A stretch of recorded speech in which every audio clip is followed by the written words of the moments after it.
blankets turned dark and wet in a way that made my stomach lurch. It was the worst thing I've ever seen, and I'm glad I don't remember more of it. My father stayed in the hospital for weeks.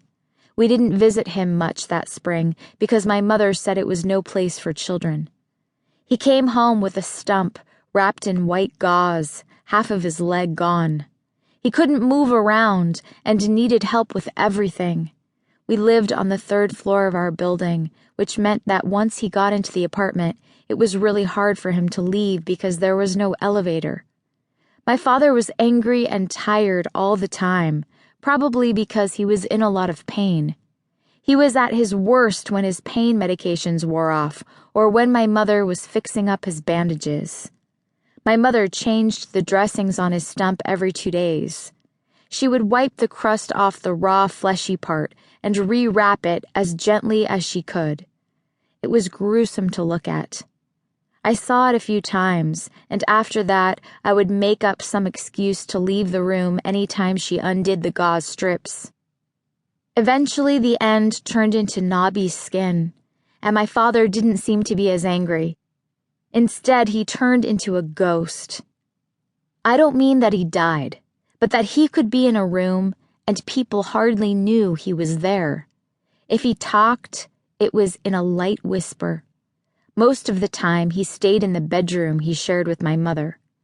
When he got a little better, he would come out once every couple of days, but avoided all conversation by saying his leg hurt.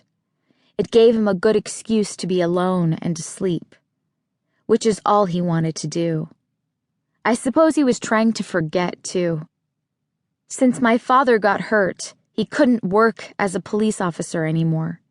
I miss seeing my father smile and having him hold my hand when we walked through the market. I didn't realize how proud I was of him until he lost his uniform. This fall, much more has changed than the color of the leaves. We had to pack up and move to the village to be closer to my father's brothers so they could help us out. And living in an apartment at the top of 3 flights of stairs wasn't a great idea for a man with 1 leg. We moved from Kabul to a village in the middle of nowhere, and that's where we live now, in a dry valley.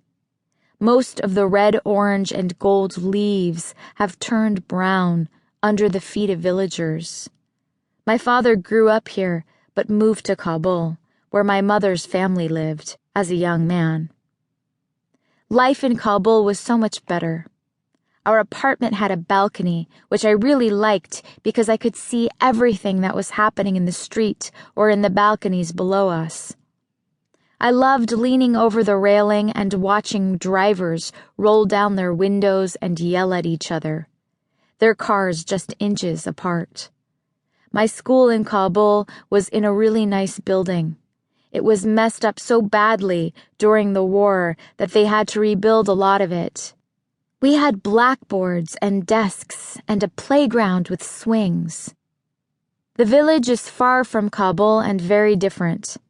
There aren't as many people, and there are nowhere near as many cars. Families live closer to each other, and there are no apartment buildings. We live in a small home close to my uncle's houses.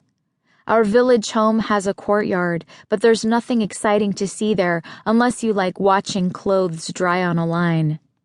My eldest uncle takes care of his younger siblings, plus his own wife and children.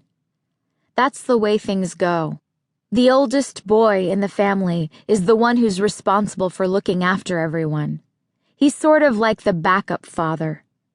But my family doesn't have a son, which means we don't have a backup father. Like our Kabul apartment, our village home has an everything room, which is basically our living room, but more. Our everything room in Kabul was painted yellow, but the one in our new home doesn't look like it's been painted at all. We moved all that we had in our old everything room into our new everything room. Here in the village, we have a single television against the wall with a DVD player, which we use to watch pirated movies we bought from street vendors in Kabul. The only problem is we can't do